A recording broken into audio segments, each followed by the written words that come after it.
Welcome to Canadian Innovators, the show that celebrates innovation, entrepreneurs, and the Canadian spirit. I'm Jocelyn Bamford, and every week we introduce a new entrepreneur or expert in the economy to tell their stories and unpack the challenges of keeping jobs in Canada, as well as share ideas for economic growth and prosperity. My guest today is a modern day Indiana Jones. His company, Barnacle Systems, is a Canadian success story. Barnacle Systems is an award-winning designer and manufacturer of vessel security and monitoring products. Barnacle products protect recreational, military, and industrial vessels around the world. Please welcome to the program CEO Brandon Wright. Brandon is an electrical engineer turned programmer turned product manager who previously developed remote monitoring solutions for the CIA and the U.S. Air Force. The Barnacle product line was born after his own sailboat broke anchor and landed on the beach without alerting him, an experience that inspired a journey to protect military, industrial, and recreational vehicles worldwide. Brandon, welcome to the program. Yeah, thanks so much for having me, Jocelyn. It's great to be here. So, Brandon, I met you in the commissioning of a U.S. United States ship, and you shared some of your incredible adventures with me. Brandon, tell the audience your story and how you got to where you are today. Yeah, absolutely. And it was so great to see you out there at that ship's commissioning. Yeah, so my background as a Canadian is fairly unique. I did my degree in electrical engineering at the University of Victoria and almost immediately got shipped out to the Middle East to develop remote monitoring equipment for the CIA and U.S. Air Force, where we developed these armored vehicle solutions that would collect radar information, camera data, and start integrating and fusing that data to look for bad guys in really remote locations. And yeah, the journey was becoming an electrical engineer, finding an opportunity within an integrated systems market, and then basically in my early 20s, raising my hand and saying, send me anywhere in the world. I don't care where. And unfortunately for me, it was during the Iraq and Afghan wars. So basically, the company that I was with, FLIR Integrated Systems, thought that I'd be a great candidate to be thrown into the sand pit. So really enjoyed my time, though. It was really fascinating. But with my background in remote surveillance, when my personal sailboat broke anchor in 2017, floated to shore, and never told me, I was extremely embarrassed because my entire career was developing this type of remote monitoring equipment, and I couldn't remotely monitor my own boat. So I ended up taking the leap. I quit my job when my daughter was 2 years old and my wife was a stay-at-home mom, and started Barnacle. And so about 9 years later, here we are, and supporting 15 allied nations with remote monitoring equipment on their special operations and high-speed craft, and then also sell to the recreational market in over 40 countries around the world. So, talk to me about those early days. How do you take the leap of faith to start your own company? You got a new baby, you got a wife that you need to support. What make triggers that and makes you go forward? Yeah, absolutely. I mean, I honestly thought I was living in a different dimension when I realized that there were no products available to remotely monitor boats, where Tesla and smart home systems already existed, where you could check in on your phone on the status of your asset, but you couldn't do it for a boat. And people own boats worth hundreds of thousands or millions of dollars, and there was no solution out there. And so it just seems so obvious that something needed to exist. And my wife, as my biggest partner and ally, we decided together that this was a good opportunity and a good leap to take. And so, with the support of her and my family and $50,000, we figured we'd give it our best shot. And once we ran out of money, we're like, well, or if we were to run out of money, we figured that the worst case scenario would be I'd get another job. So yeah, we were pretty thrilled to take the leap, and yeah, I couldn't have done it without the support of my wife and family. But it just seemed obvious it needed to exist. Well, a great story. We're going to get more into what Barnacle Systems does after we go to break. Don't go away. You're watching Canadian Innovators. We're back. I'm speaking with CEO of Barnacle Systems, Brandon Wright. Brandon, let's talk about Barnacle Systems. Tell us about what you do.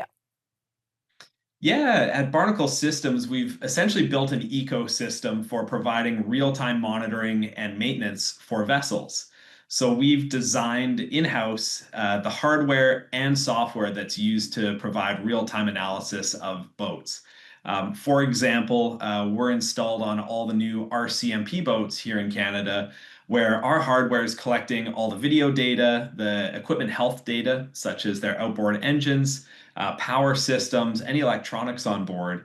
We bring all that data together so that if there's an interdiction where they want to review what happened, whether it's for training or for enforcement review, they have all that data secured on board the vessel. And then additionally, once a vessel returns to port, they can optionally push that data onto a secure server at a local site or push it up to a government infrastructure cloud where they can review all the trips from their entire fleet. So, for example, with unmanned surface vessels, which is a very large trend within defense, is going remote and autonomous. When they send out a fleet of boats, it could be, let's say, for example, it's 10 different boats. They may have 10 different configurations of equipment on board those vessels. Those boats go out, they do their mission. They've got a barnacle on board where they can remotely or locally rather monitor the health of all the equipment. And then when those vessels return back to port, we give them all a health score and a readiness score of which boats need attention and which boats may need attention soon.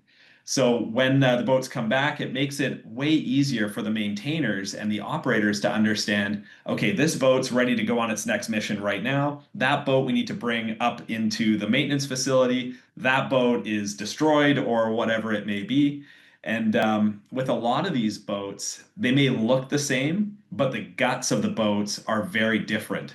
So we actually allow them to understand very quickly when they pull up a tablet in front of the boat, they can see all the parts that are on that vessel instead of them having to open up hatches and see what's actually inside. So we're providing a full ecosystem that helps increase readiness for fleets of boats while also providing a secure way to store data both locally on board the vessel or push it off onto a secure server. Now, fascinating. Now, Brandon, I know that you sell on both sides of the border, both to Canada and the United States. Tell me where you're going to see your growth in the next 6 months to 2 years. Yeah, I mean, I honestly feel like it's going to be a bit of a race between Canada and the United States. We've had such tremendous uptake here in Canada with being included on the RCMP boats, the DFO fishing enforcement boats.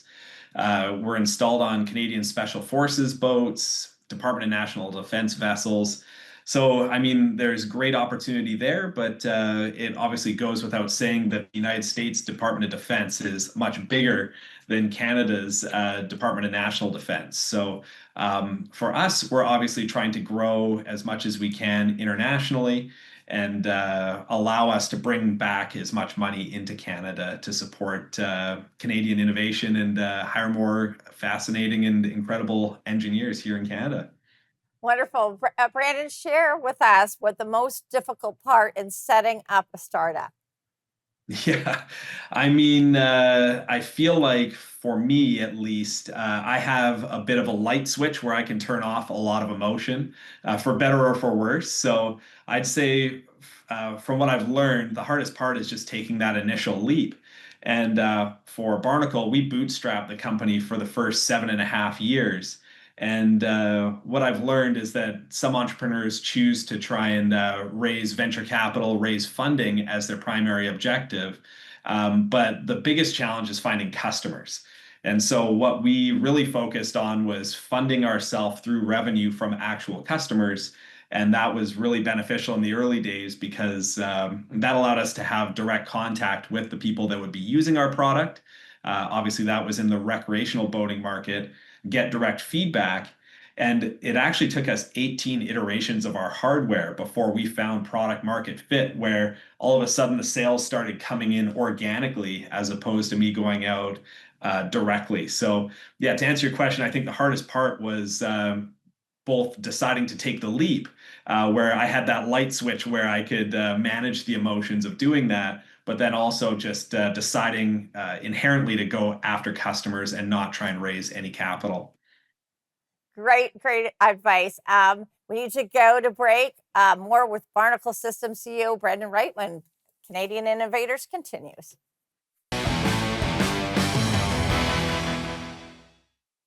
Welcome back. I'm Jocelyn Bamford. My guest today is Barnacle Systems CEO Brandon Wright.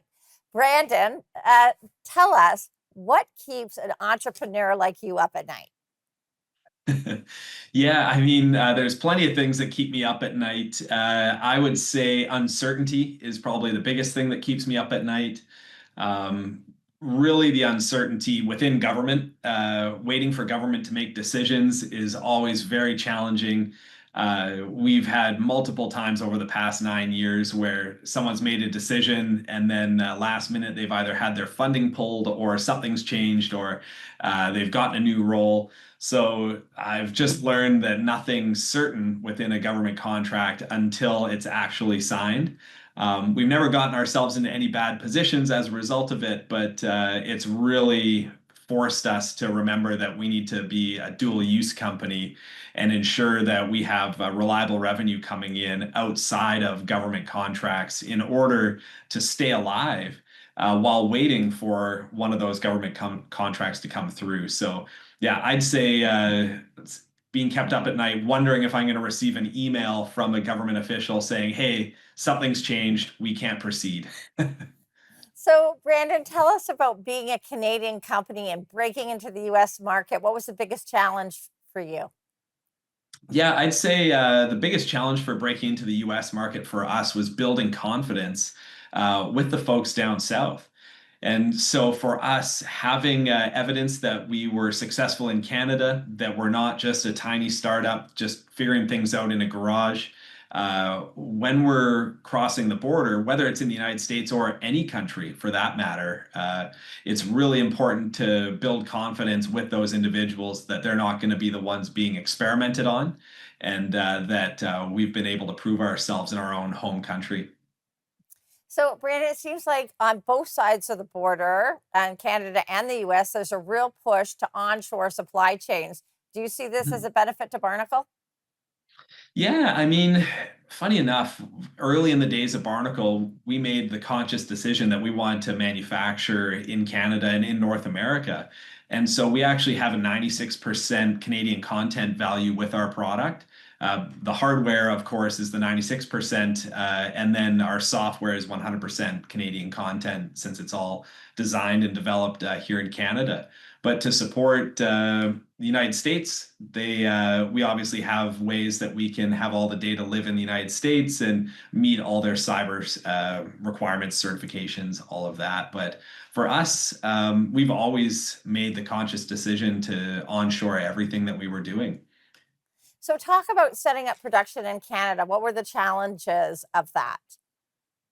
Yeah, you know what? Surprisingly, it's not as hard as one may think. I mean, there's circuit board manufacturers in Vancouver, Ontario, all over Canada. And for us, we assemble everything in our office in Victoria. So it wasn't really that large of a challenge. We had our original injection mold enclosures manufactured in Victoria as well too. There's a lot of manufacturing capacity and capabilities in Canada that maybe some people wouldn't be aware of, but it wasn't as challenging as you would think. The costs are obviously higher, but since we're selling a product that's more value-based pricing as opposed to cost plus pricing, we had no problem being able to maintain everything here locally. That's great. What we want to hear is manufacturing in Canada. Brandon, was there one thing you wish your younger self had known when you started this journey? Oh, I mean, always reflecting on what would be the worst case scenario and realizing that that worst case scenario is not so bad. The worst case scenario for a lot of situations when you're doing the right thing is that you'll have other opportunities that arrive. So, yeah, I think that's probably the biggest message I would have given to my younger, less mature self, I guess, is that worst case scenario isn't that bad. We've certainly gone through some adversity. We've lived through the pandemic with the business. We've lived through multiple government changes. We've lived through procurement challenges, and we've been able to survive it all. So we just have about 30 seconds left. Was there anything in your work with the CIA and defense that helped prepare you for this moment? Yeah, absolutely. I mean, understanding how to communicate with very senior individuals, how to find ways to get into rooms that you wouldn't even know exist, to be able to present your solution was something that was really beneficial from that past experience. Great. We're going to go to break. We'll be right back on Canadian Innovators. Welcome back. My guest today is Barnacle Systems CEO Brandon Wright. Brandon, Canada and the U.S. still don't have a free trade deal. Well, is this going to affect Barnacle? Honestly, the free trade deal between Canada and the United States currently just involves us having to do a lot more paperwork. So, it is a pain for sure. Logistically, it's a pain. But at the moment, since we have a Canadian-made product, by providing the right documentation and providing the right evidence and being in the right systems, we actually haven't been that deeply affected by the trade challenges that exist right now. Again, it just really comes down to filling out the correct paperwork, having the correct certifications, and then it's been pretty smooth so far. Of course, we're prepared for worst case scenarios where we do have a U.S. entity where we would have to sell the product to our U.S. entity and then hold inventory in the United States as a potential result. But at this point, again, it's just more of a logistical challenge as it is an actual barrier. So, Brandon, this is a part of the show that every week I ask my guest, if you were a politician, what three things would you do to grow jobs and the economy? Over to you, Brandon. You have the floor. What would you do?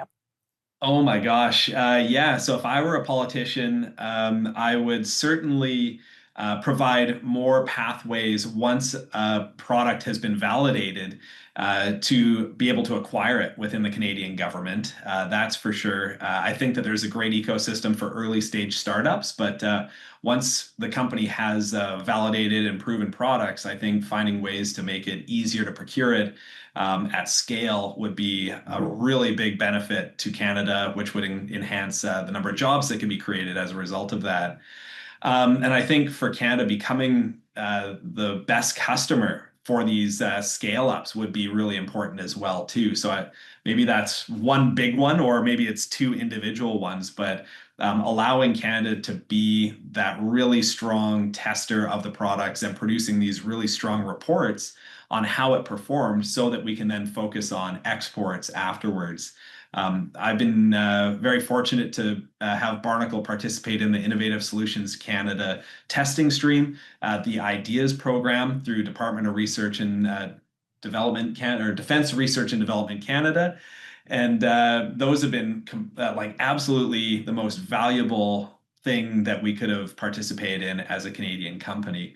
And then I feel like providing more funding for productivity would be the third thing. So instead of trying to uh, maybe bring in more people or I don't know, finding ways to essentially make each employee of a company behave like they're three employees or five employees by embracing the new AI technologies, obviously within reason, but empowering junior engineers or junior operations folks to behave as if they're much larger than they are because of the use of the tools. So providing as much training and as much access to those resources as possible so that companies in Canada can be much more productive would be probably the last thing that I would really want to push on if I were a politician. So, Brandon, what is next for Barnacle Systems? Tell us what you see in the next 6 to 12 to 24 months. Yeah, I mean, we've been specified on a NATO study that involves 15 allied nations. And so over the next 6 to 12 months, we're going to be really rolling out across those additional nations. We've got an employee starting next week who's based out of France. We've got dealers of our defense products in the UK, and all over Europe. And really, I just see a lot of export growth for us across our allies and really trying to introduce our product across them. And then, of course, really trying to land our first major contract with the United States Department of Defense. Using them as a flagship use case would be really important to us because uh, no matter what, everyone's going to look up to what the United States is doing in terms of their technology. Well, great stuff, Brandon. Unfortunately, we're out of time. The half hour just flew by. We'll have to have you back and give us an update on Barnacle Systems. Absolutely. Thanks for having me. That's all the time we have for today. Thanks to my guests for joining me from Barnacle Systems, CEO Brandon Wright. I'm Jocelyn Bamford. Thank you for watching Canadian Innovators. If you're an innovator, tell us your story. Write to us at ideas@thenewsforum.ca, and we'll see you next time.